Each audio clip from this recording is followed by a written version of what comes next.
Welcome, everyone. My name is Melissa Devlin. I'm the Assistant Director here at the Grandfamilies and Kinship Support Network at Generations United.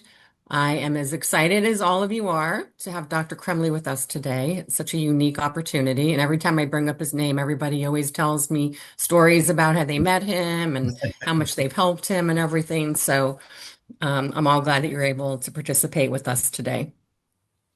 Before we turn it over to him, we're just going to run through a few housekeeping items.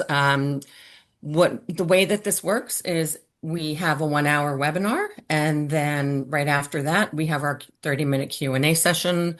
We will be switching over to a meeting format at the top of the hour for that Q&A session, and we encourage all of you to join us there. The reason why we do that is because we like to have that time to be more interactive. People can put on their cameras, they can unmute themselves, ask questions, etc. So towards the end of the session, you will see a Zoom link to switch on over to the Q&A session then.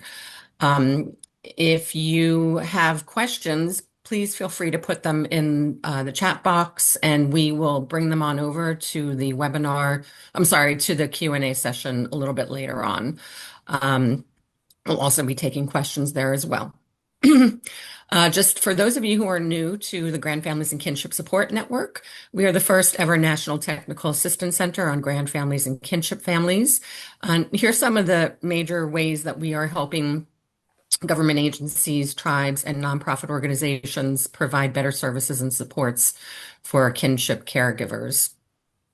All of our assistance is free of charge. We do provide individual technical assistance on whatever needs you have in terms of building your programs, trying to improve the way that you're providing services to kinship caregivers, and more. And we offer webinars such as these to help build your professional development. We also have a number of learning collaboratives that are smaller peer exchanges. We have a website. And if you have not been to it, we really encourage you to do so. We have a centralized hub of nearly 200 resources that we have produced in partnership with our partners and subject matter experts over the last 4.5 years. You can search it by topic. It's just so rich with resources and also very practical tips and resources. Next slide, please.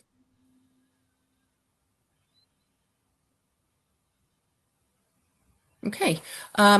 Before we get started with Dr. Crumbley, I want to introduce my colleague, Robin Wind. She is our Grand Voice Service Coordinator. I know we have a number of Grand Voices here today and other caregivers, and I just want to give her an opportunity to talk about the power of our Grand Voices. Thanks, Melissa. And I am going to be off camera today. I have weak internet, apparently unstable internet, and I apologize for that, but I wanted to introduce you a little bit to our Grand Voices initiative. Grand Voices is a national network of caregiver advocates, and we help shape policies and practices that support grandfamilies and kinship families raising grandchildren. We do this under the umbrella of Generations United. When you join Grand Voices, you're able to make an impact, and your voice helps shape policies, programs, and resources. And you can connect with the national community of caregivers who understand what we're all going through. And grow and learn your skill set with training and learning opportunities, lead change, turn your experiences into action that supports families across the country. And Grand Voices is for grandparents, great-grandparents, adult siblings, aunts, uncles, and other relatives or close family friends. Just those of us who are caring for children who are in our family or fictive kin. And I get the great joy of introducing Dr. Crumbley today. So many of you know Dr. Crumbley, and he is a nationally renowned kinship expert with 38 years of experience in private practice as a family therapist, a trainer, and consultant. His clinical experience includes kinship, adoption, transracial adoption, foster care, chemical dependency, couples therapy, and physical and sexual abuse. Dr. Crumbley is now retired, and so we are so fortunate that he's still conducting keynotes and speaking engagements, in addition to serving as a subject matter expert for the Grandfamilies and Kinship Support Network. So, Dr. Crumbley, great to see you today, and take it away. Okay. Thank you, Robin. And thank you everyone for coming. I really appreciate everyone finding time to be a part of this presentation in your busy schedules. And I'm seeing people from Canada as well coming to this presentation. So thank you so much for finding time and fitting me into your busy schedules. Um, I'd like to start off by talking about what I hope to cover this next hour. Um, and basically, there are three things. One, I'd like to talk a little bit about how family dynamics impact kinship care, how family dynamics are changed because of kinship care. The second thing I want to talk about is what caregivers can do to help families adjust to the changes in their families, what caregivers can do and approaches caregivers can use in helping family members adjust to the changes in family dynamics. And the third thing is making sure that caregivers have strategies and coping strategies for themselves while they're helping everybody else adjust. Because caregivers have to be okay for everybody else to be okay. And I know that sounds real selfish, but it's really important that caregivers really look at how they're caring for themselves, how they're taking care of themselves, because the better they take care of themselves, the better they'll be able to take care and assist others. So these are the three things. One, to talk about how kinship care affects family dynamics. Two, what are some of those strategies that caregivers can use in helping the families adjust to the changes? And three, what caregivers can do to take care of themselves so that they'll be able to support the families while they're adjusting. Um, One of the things that's so exciting about this, about kinship care to me over the years, and I guess the best way to say this is one of the strengths of kinship care is the abilities of families to adjust and adapt. And the word I think is adaptability. So it's the adaptability of caregivers' abilities and the family's ability to adapt to the changes, because that's what keeps children out of the system. It's the family's ability to assume those roles of protection, of permanency, of caring that makes it unnecessary for children to have to come into foster care and to have to leave the family. So family dynamics to me is that adaptability, and family dynamics is the reason why caregivers can make those changes. I keep using that word family dynamics. What am I talking about? I'm talking about the caregiver's ability to change roles, to change relationships, and to change responsibilities. That's what I'm talking about. I'm talking about the caregiver's ability to go from being a grandparent to a parent. I'm talking about aunts and uncles being able to change their roles from aunts and uncles to now being as siblings to the children in the family. I'm talking about birth parents now being able to be a support as opposed to being the primary caregiver in the family. So it's that kind of gymnastics that makes kinship care so special. And that's the strength to be able to change those roles, relationships, and responsibilities, even though, so that the children don't have to leave the home. So let me ask you some questions. Ro, could you go to the next slide? There's going to be two more slides past this one. Okay. Perfect. Okay. Um, Let me ask you some questions. And if you would, please use the chat in answering these questions. When you think of kinship care, and based on your experience in kinship care, who's usually the kinship care provider from your experiences? And if you could just put in the chat who that person usually is. Grandparents, that's what I'm saying. Excellent. Is it the grandparent or the grandfather? Excellent.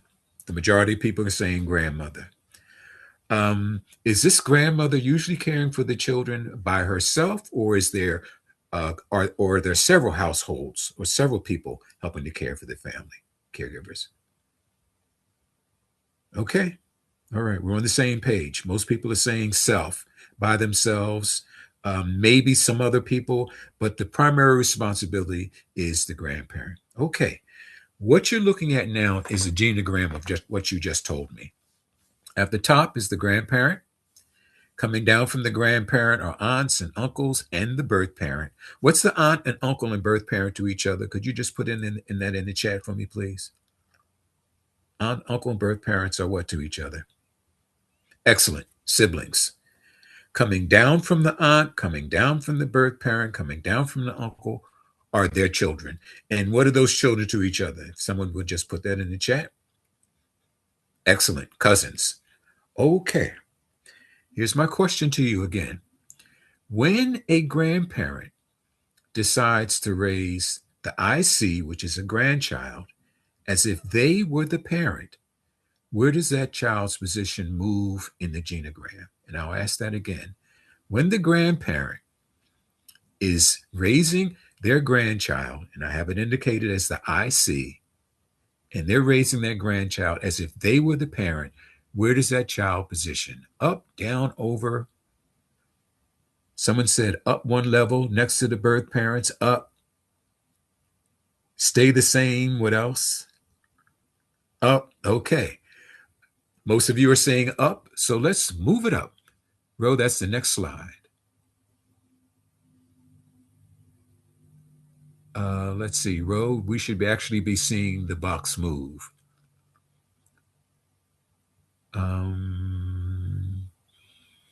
Let's see, this is, wow, okay. Let's see, Ro, could you go back? All right, and see if you just go back. All right, if you have it in the slide position, the slideshow, we should see the IC moving. Okay, all right. Sorry about this, everyone. Ro, what does the next slide look like? Let's see.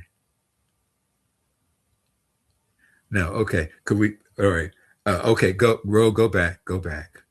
I'm sorry, I'm not operating my slides, and that's the problem here. Let's see, Ro, could you go back again? Okay, could we see what happens now, Ro? There you go. Perfect. All right. That child's position is just moved. Um, let's see. Okay. Let's look at that slide. And here's my question for the relative caregivers in the audience, as well as the professionals. When that child position moves, what I'd like you to do as a caregiver is try to remember, what did that aunt and uncle say to you about now caring for that child? And if you could just chat that, I'd appreciate that. Don't worry about the birth parent at this point, but what did the aunt and the uncle say to you about raising that child? And for the professionals and the service providers in the audience, what do you recall aunts and uncles saying to that grandparent about raising that child? And could you put that in the chat? Robin, I don't see the chat, so if you can kind of just give me an idea. I love it. You shouldn't be raising this child. Let them go to foster care. Oh my goodness. When you need us, call us. It's not fair. Your life is yours. It's not your responsibility. All of those. All of those. There you go, Robin. Exactly. And all of those are all correct, by the way. And the reason why it's all correct is because you do have a continuum of responses, which are very supportive. I will be there. Call me if you need to. And the responses could be the other extreme. Don't call me. You shouldn't be doing this. This is wrong. This is your time. You shouldn't be helping. You're doing too much. So you've got that continuum of responses that are coming from aunts and uncles to that grandparent about what they're doing. You should be living your best life. I love that. Tammy, that's excellent. Okay. Now I want you to think back, and I'd like you to now tell me, what might that aunt and uncle be saying to the birth parent about letting the child being raised by a grandparent? And put that in the chat. What have you heard? For relative caregivers, what did you actually hear? Get your act together. Excellent. You should be ashamed of yourself. You need to do better. You're irresponsible. And we have the other extreme. Take responsibility for a change. I like that one. Okay, someone's just being cold-blooded. Just do your job. So that's the range. Okay, and again, it can go from one extreme to the other. Get help to I'm going to help you. So you've got a range of responses in the continuum in terms of what the aunts and uncles may be saying to the birth parent because they're siblings.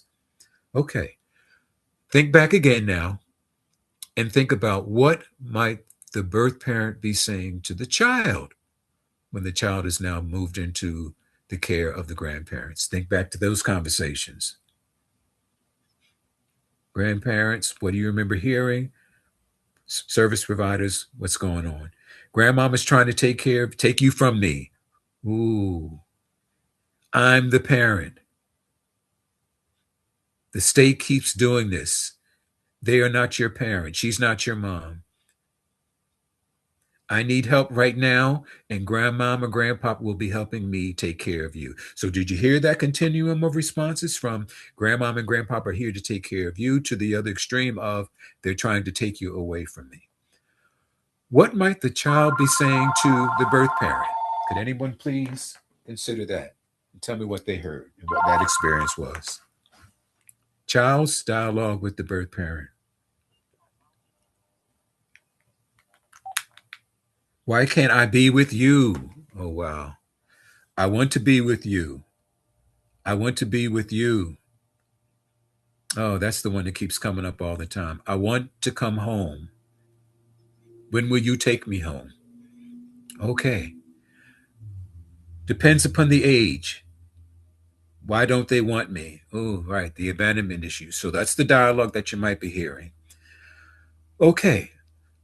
Clean the slate for a second. I'd now like you to think about the dialogue between birth parent to the grandparent, because that grandparent is that birth parent's mom. So what's that dialogue sound like? If you could just put it in the chat. That's still my child. You just want my child. It's your fault. You're taking the child away from me. Don't say, oh, I like that one, Michelle. Don't say anything bad about me. The state is paying you for my kids. Tuana, ooh. Dawn, as soon as I get myself together, I will come get them.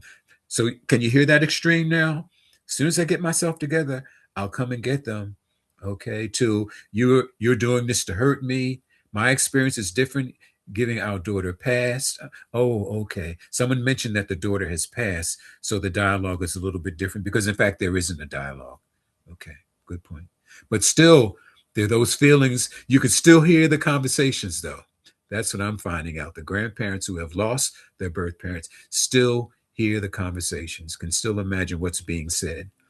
So we've got a continuum again of what that birth parent is saying to the grandparent. Now, I'm going to go to another diagram. We know children don't always stay in the care of aunts and always don't go into the care of the grandparent. So, Ro, we're going to take a chance here. Oh, there you go. Ro's right with me. Okay. Imagine the children going into the care of an aunt or uncle. Now, what I'd like you to do is to tell me what that aunt and uncles, what that dialogue might be between the aunt and the child in care. What might that child be saying to the aunt or the uncle? And if anybody can chat that in there for me, please let me know. Ooh, Anne Maria, thank you. What else? You are not my mom. So that's the other end of the continuum. Anything else? I really don't know you. I think that point is so important. Even though they're a relative, how about that? Let me qualify that statement. I don't really know you. And I'm going to add to that. I'm going to be a bit presumptuous with that response as my parent. I know you as my aunt and uncle, but I don't know you as my parent. Why can't I be with my mom? So you, again, look at the spectrum, look at the continuum. Now I'm going to ask you for another dialogue to recall, if you would. For caregivers, it's recalling what you actually saw and heard. For professionals, it's what you've seen and heard or what you suspect might be said. What might the child who is the child of the aunt or uncle be saying to the cousin? So what might the child be saying to cuz? This is the child that's already living there. What's that dialogue sound like? Ooh, Veronica said, "Don't touch my stuff. Why are you still here? You let her do whatever she wants to." The double standard. This child is astute. They're already seeing there's a difference in how you treat the cousin from how you treat me. I don't understand why they're here. When will they be leaving? So you hear that continuum? Okay. I guess my whole point is, and Ro, let's go to that next slide, Ro. I think it's going to be there. Okay. You can move to the next slide after that one, too. Okay. Because we kind of covered that. This group was quick, Ro. So I've got to move with them. Okay. Here we go. Yeah, you can put it all up there, Ro. Okay. What you're doing, and what my point is, that when you are moving a child in kinship care to the different configurations that we saw, when we saw the child moving into the care of a caregiver, into the care of an aunt or uncle, what you are doing is changing pre-existing, and here's the list: relationships, responsibilities, roles, accountability. Ro, could you next go to that next slide? Because there we go. Power, status, authority, loyalties. So if I had to describe what kinship care does to family dynamics, it changes pre-existing relationships. And I'll repeat that again. For caregivers who are already doing this, for professionals who are going to be working with caregivers and providers that are working with caregivers, when we talk about kinship care and when you talk about what does kinship care do to families and what they do to family dynamics, it's changing the pre-existing relationships before the child was moved. And this is your list: relationships, responsibilities, roles, accountability. This is what I mean by family dynamics, and this is what has changed. And this is what makes kinship care different from stranger foster care and adoption. And by strangers, I'm talking about individuals who are not related to the children, who don't know the children before the children come in. They don't have these issues to address because they didn't know the child, they didn't know the caregiver, they didn't know the birth parent. So there's no pre-existing relationships. But what you have in kinship care are you are changing pre-existing relationships.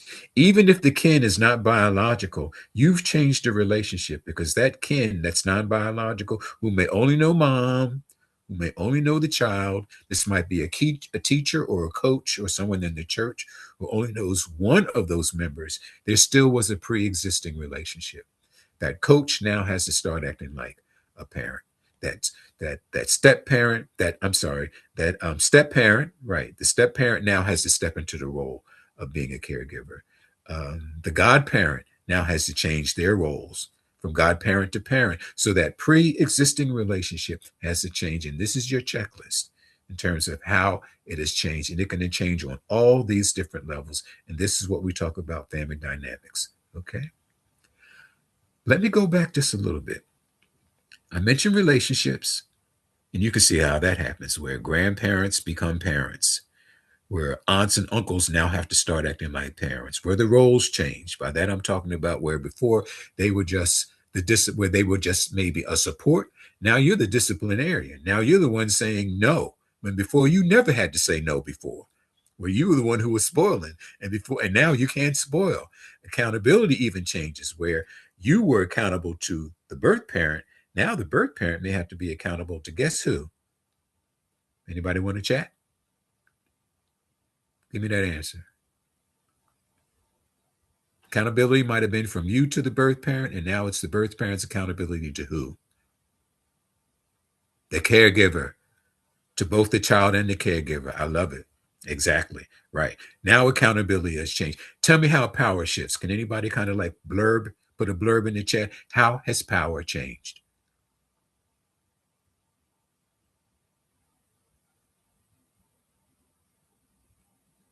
Between state now has more. Ooh, someone jumped on it. Someone took it to a level that I wasn't even thinking about. They're talking about that the state now has more power. When I was thinking about it, I was talking about how a power shift between the caregiver and the birth parent. How has that shifted? Who has more power now? Birth parent or caregiver? Caregiver. Gotcha. Exactly. Caregiver. Everybody's kind of homing in on that before. When before the power was with the birth parent and legally, so we not have to be hypothetical about this. Legally, the parents have more power than a grandparent. But now we have shifted that. And the state may be part of that. Authority. Who's got more now? Anybody want to answer that? Caregiver. Caregiver. Somebody said state. Okay. Exactly. Somebody said child. Oh my goodness. That's interesting. I never thought about the child now having more power. All right. I'm being hypothetical when that person said the child. I'm thinking that maybe the child's view of who has more power has changed because the child may now view the caregiver having more power than mom or dad. So even that perspective in terms of authority may have changed. I didn't even think about that. Good point. Loyalties. How has loyalties shifted? Anybody want to try to talk about that a little bit in the chat? I'll even give you a more specific question. Who's more loyal to who now? I know that kind of sounded convoluted. Who's more loyal to who now? I'll even ask it a different way. Who does the grandparents' loyalty shift to now? Give it to the child, to the child, to the child. Okay. Ro, if you would, could you go to the material on loyalties? Okay. And show me that genogram. Okay. All right. This was the genogram we just looked at. I'm now about to ask you the question. Oh, I don't even have to ask you the question. Ro, go right to the next video, to the next screen and show me the shift. All right. You've seen that before. Now go again, Ro.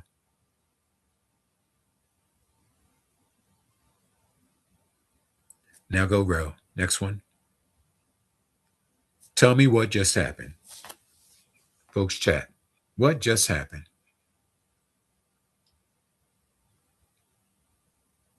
Because if you saw graphically, the child's position shifted from below the birth parent to above the birth parent. Anybody want to take a shot at that? The child replaces, ooh, I didn't even think about that before. The child replaces the birth parent. Child is sandwiched between the dual loyalties. I love it. Yeah. There's a replacement response, and then there was a response of child's is now in between. Wow, in between the parent and the caregivers. Grandparent treats like a child, not the, ooh, okay. I think y'all got it. There's a shift in the loyalty, and tell me how the birth parent now feels with all these shifts. Somebody want to take a shot at that? Less than. Resentful.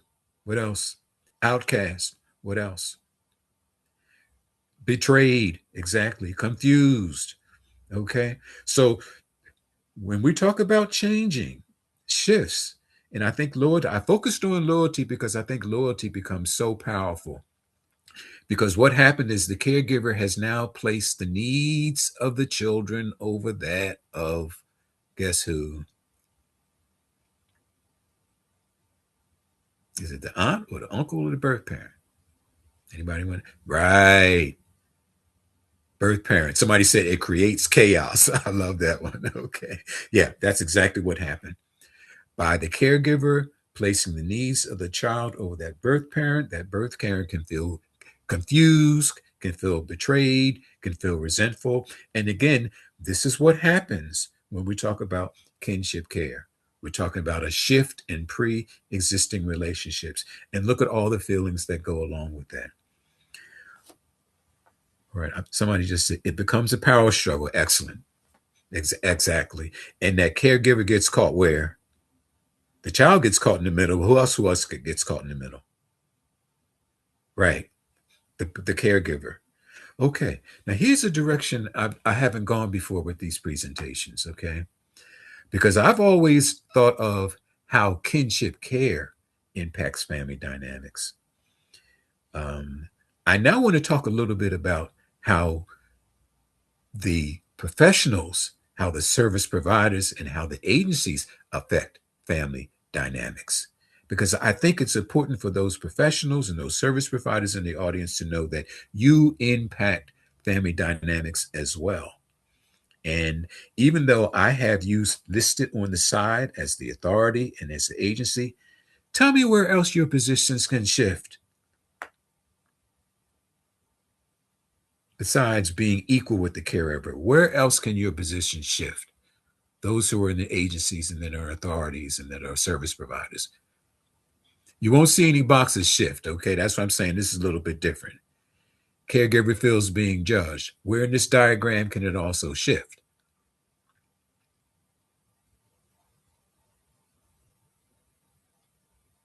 If you had to move the authority figure, if you had to move the agency, where would you move it in this diagram? Up, down, over, where? Up, over. I like it. You got it. Yeah. In fact, it could actually be above who? The caregiver. Thank you, Robin. We can actually see it go up there. Thank you, Michelle. Yeah. So the agency and the authority, you can actually shift to above. Now, what would give me an example of how your authority and agencies can shift above the caregiver? Can anybody give me an example? Legally, exactly. Custody, placement, visitations, reunifications, setting up reunification plans, requiring waivers. You see the list? Look at all the triggers. And I use that word seriously and very consciously and intentional. Look at the triggers that can occur that changes family dynamics. And I'm going to ask you, here's the question. How can just your power, because that's what we're talking about, changes in power and position and authority and decision making, tell me how it changes family dynamics? Can anybody do that? I think I saw one person already do that. When you start making rules in the family, how does it change family dynamics? I'll even be more specific. If you are a birth parent, who do you now not trust? Caregiver.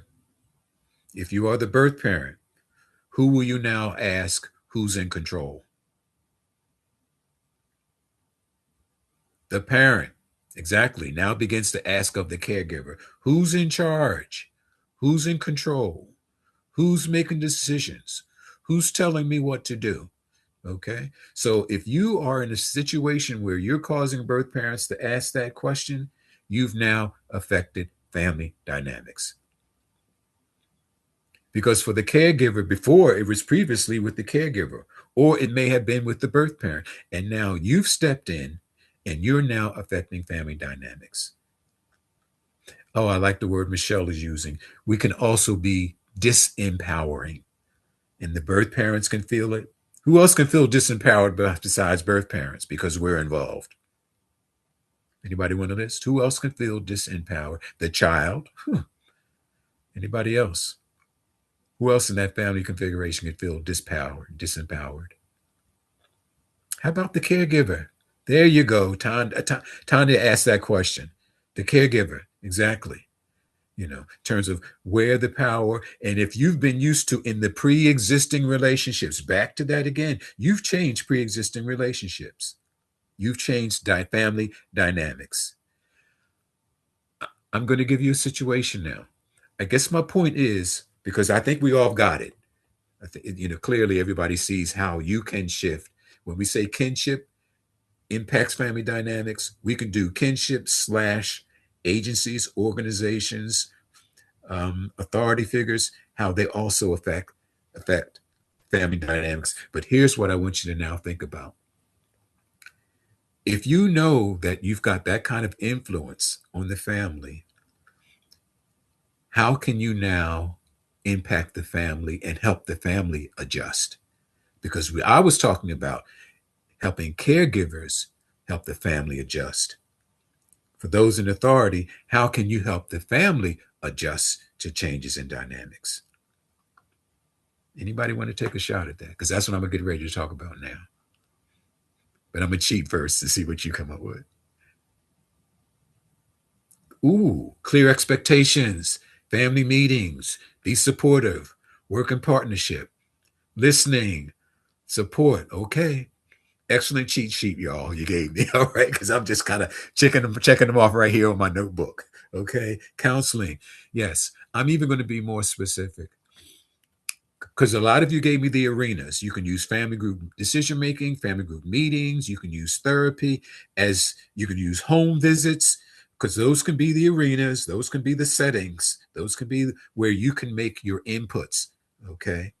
But the way you may make your input is by letting people know how you're involved in decision making. I'm going to give you an example. We're going to do, oh, okay. All right. I'm going to do something kind of on the spot. I'm going to give you a case study. Child says to caregiver, "You took me from my mommy. My mommy said you took me from her. That's not fair. It was wrong for you to do that. You took me from my mommy, and my mommy said that you took me from her." Now, as a person in authority, as a provider, as a service provider, give me your intervention. First of all, where would your intervention occur? Family meetings, family group decision making. List it for me. Where would your point of intervention be? Your setting. Give me your setting based on your job.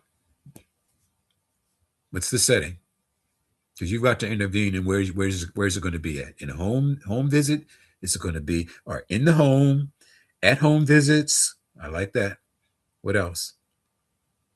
Meetings with mom separately, meetings with the child separately, meetings with the caregiver separately, group settings, partnering one-on-one with the caregiver. So that's the setting. Okay. And in those settings, what do you need to do and say to the individuals in that meeting? Give me your script.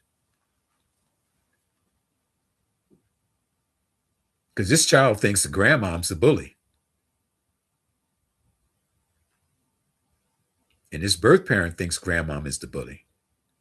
We have made decisions collectively on your behalf. Lisa, oh, Lisa.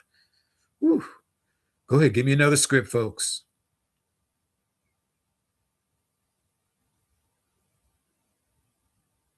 I know I'm asking y'all to think right on your feet, but yeah, but you do it all the time. Yeah, give me another script. You're in that one-on-one meeting, you're making that home visit, you're in that family decision-making meeting, and this child is talking about, oh, auntie has stepped. I know it doesn't feel care, but I am here to help you. Okay, Karen. What else might you be saying?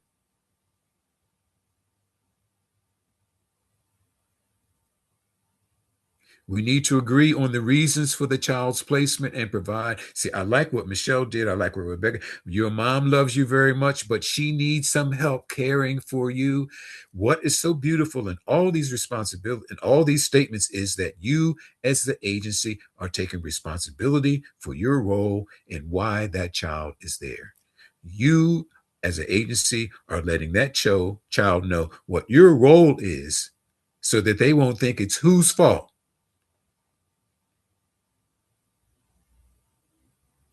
The caregiver's fault. Exactly. That's why you're doing it. So that it's not the caregiver's fault. The child is hearing those things from you, and you need to be the one to say it. Now, this may sound real clinical, I know, folks, okay, but I'm a family therapist, okay? But I think however your setting is, however you are in your role, you've got to insert your family into that child. And I gave you that example. This is a child that needs to know why they're living with grandmother, with that caregiver, with that grandmother. And you've got to insert yourself because you've affected family dynamics. And to expect the caregiver to explain and say, no, the agency put you here, the caseworker put you here, we went to court, mom is having problems. The caregiver can't carry all those dialogues. You need to step in to partner with the caregiver in those dialogues and in those conversations with the child. Because so often the caregiver is scapegoated. So often it's the caregiver's word against the birth parent. So often it's the caregiver who is carrying the message for you, and the messenger gets killed. So that's why this might be kind of a new approach, but please think about how you need to insert yourself in the family because you've already affected family dynamics. So if you are, you need to claim it, you need to be a role, you need to be active, and it needs to be intentional. Okay. All right. So I didn't mean to turn this into a case conference. Robin, what's my time looking like, Robin? Yeah, 15 minutes. Okay, great. All right. Let's see. Ro, can we go to that document that looks at approaches, Ro?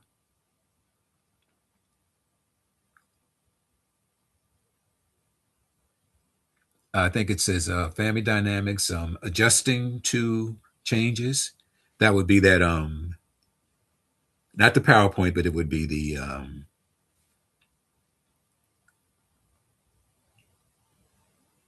I think you got it, Ro. Knowing you, you probably do. There you go, Ro. Okay. Ro's my lifesaver. I tell you, he's good.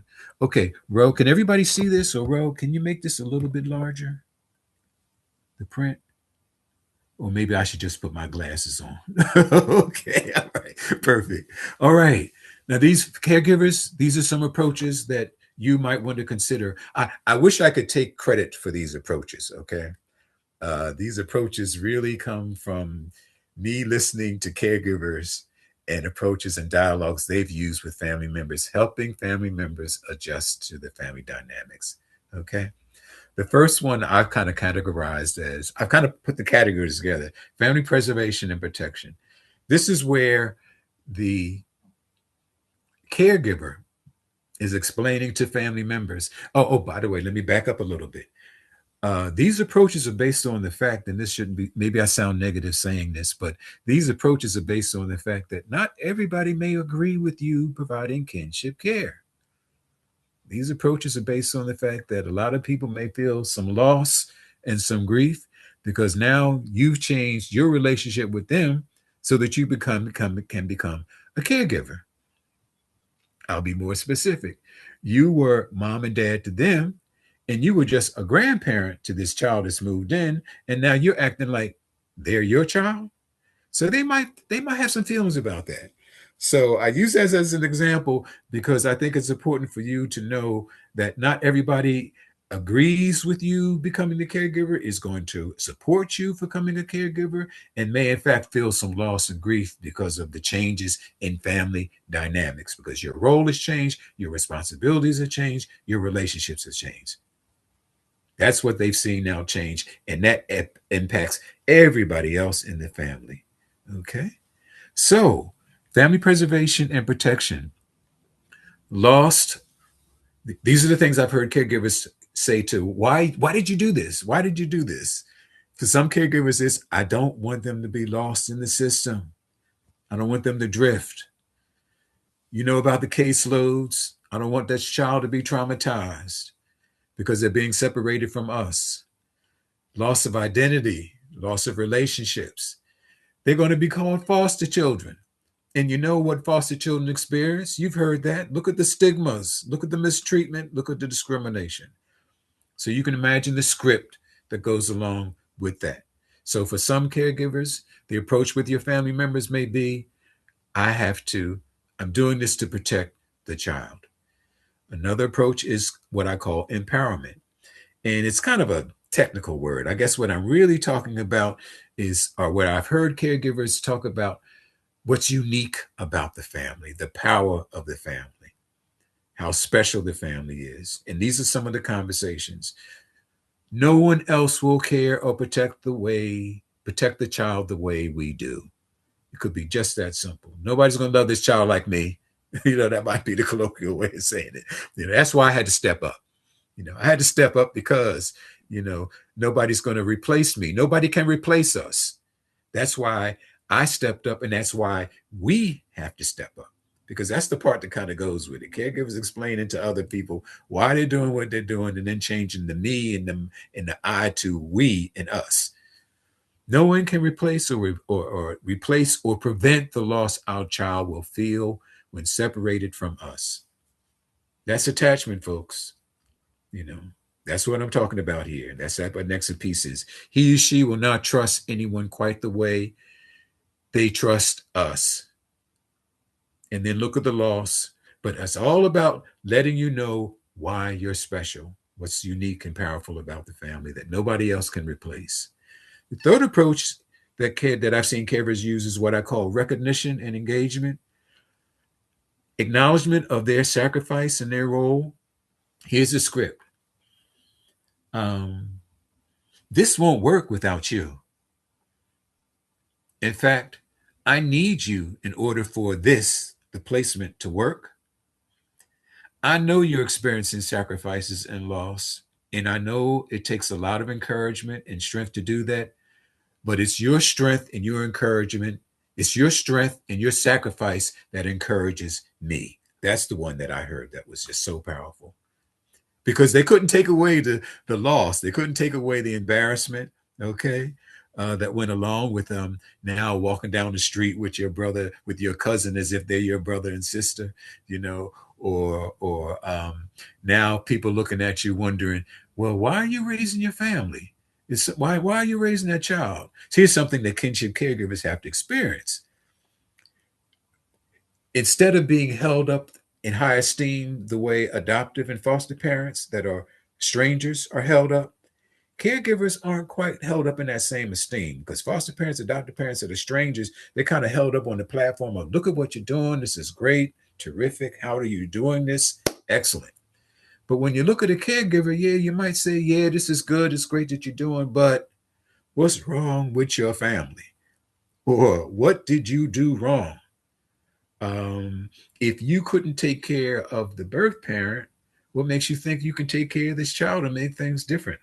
So that's the piece that I'm talking about: the loss, the grief, the embarrassment. Okay.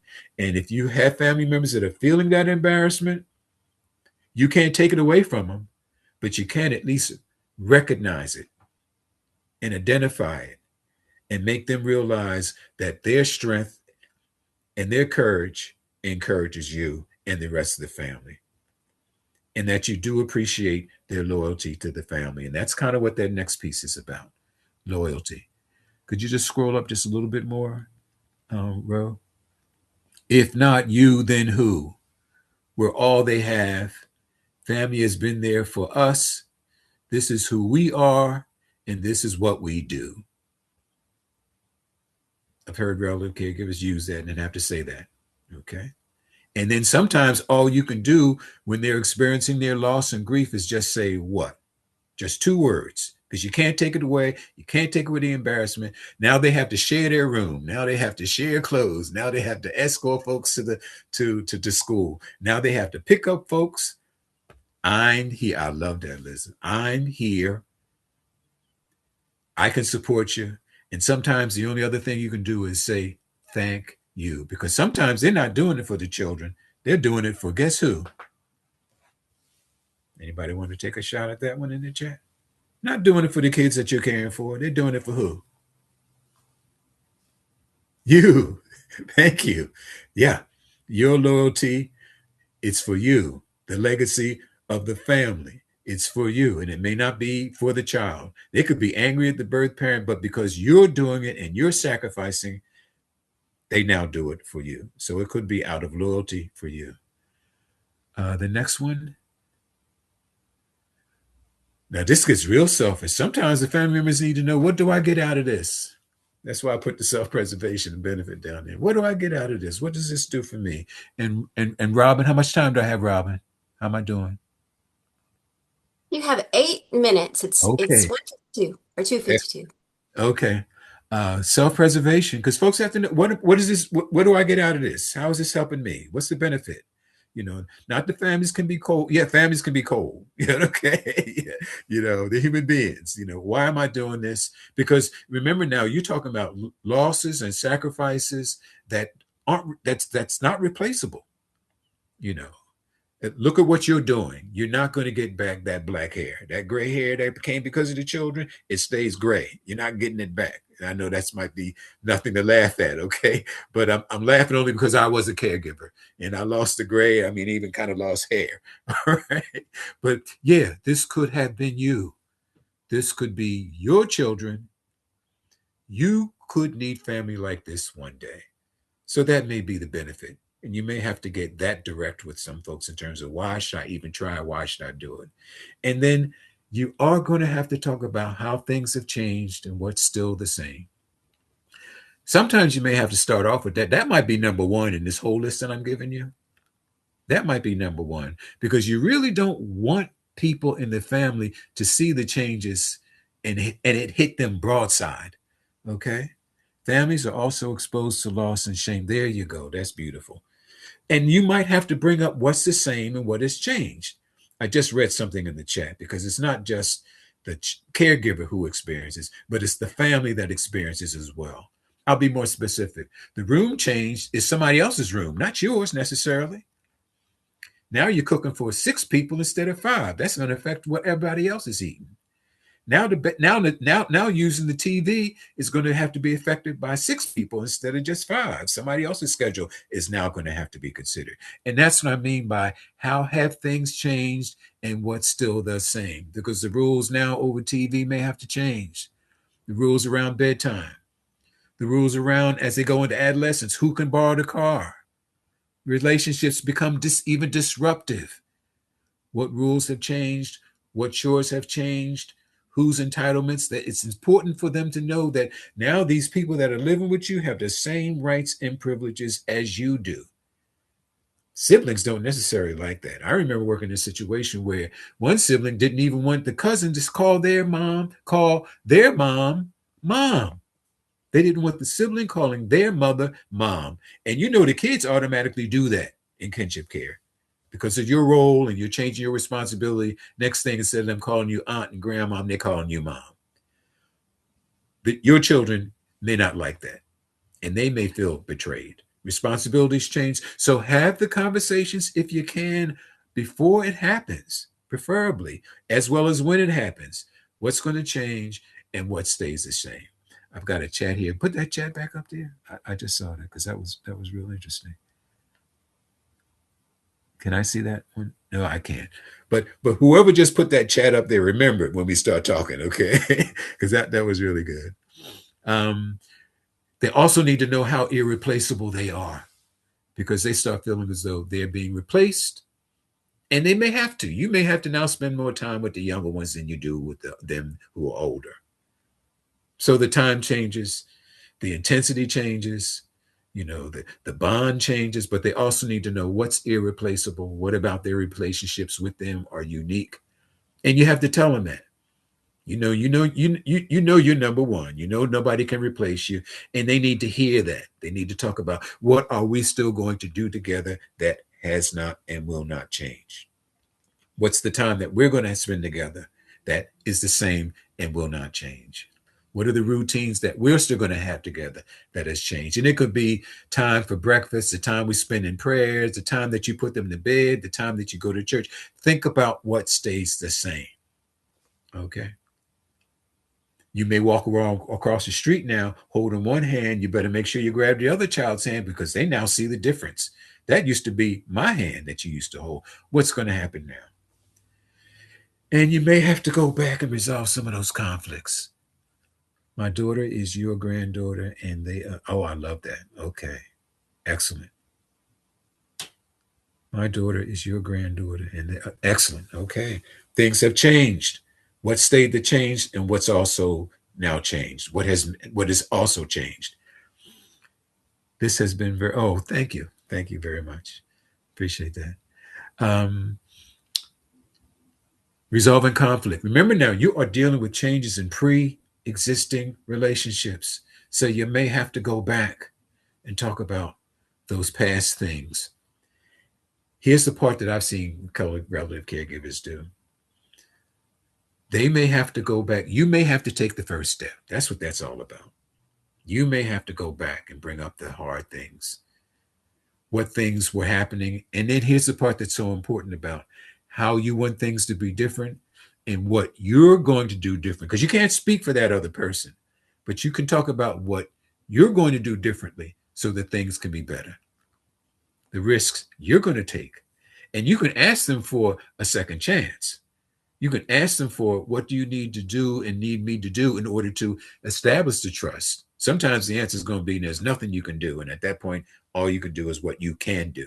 But you can still talk about what you're going to be different, doing differently, how you're going to interact with them differently, how you're going to relate to them differently, so that there will be stability for guess who?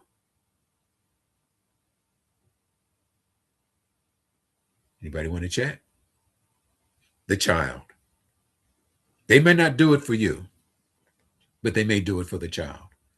Or they may do it for you too, because they want to get along with you better. So you may have to talk about what's the benefits of resolving this conflict. So there's less guarded, more stability, and it benefits the child. Because sometimes it's doing it for the child rather than doing it for you that might make them resolve the conflict and do things differently. So don't be afraid to bring up the past, I guess is my point when I talk about resolving the conflicts. And being able to be prepared to take the first step. I'm sorry. This is what I'm going to do differently. I'm going to speak to you respectfully. I'm going to speak to you in certain kinds of tone from now on. I'm not going to be arguing in front of the children. I'm not going to be putting you down in front of the children. That's that list that you start going through. When I talk to the children about you, I'm going to talk to you about the children in a respectful way. I'm not going to let our anger get in the way of my relationship and how I act with the children about you. So these Dr. are, Crumbley? yes. Ah, I have a minute left. Oh, okay. All right. So, Thank wow, you. Thank you. Oh, you Robin. Yes. you know how I'd love to listen to you all day because you have so many things to tell us, but I need to thank you for sharing your expertise with us. Okay. And I want to tell you how much I appreciate you. And I know this has been helpful to not only the caregivers, but those who work in the field as well, as we all navigate complex family relationships. So I'm going to hand it over to Melissa now so she can get us all the link And for thanks the for jumping next in part. because I was running over. Sorry about that. That's okay.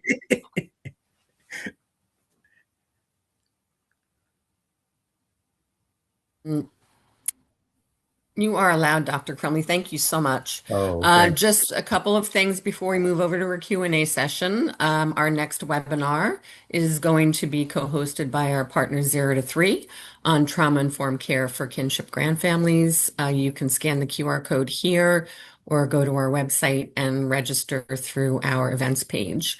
I am going to put up our quick poll for you to be able to provide feedback about the webinar today. I'm sure you all have great feedback for Dr. Crumley, but we use this information to help inform future webinars, et cetera, et cetera. Also, if you need technical assistance, you can visit us on our website. My colleague, I believe, put a link to request help. All of our assistance is free of charge.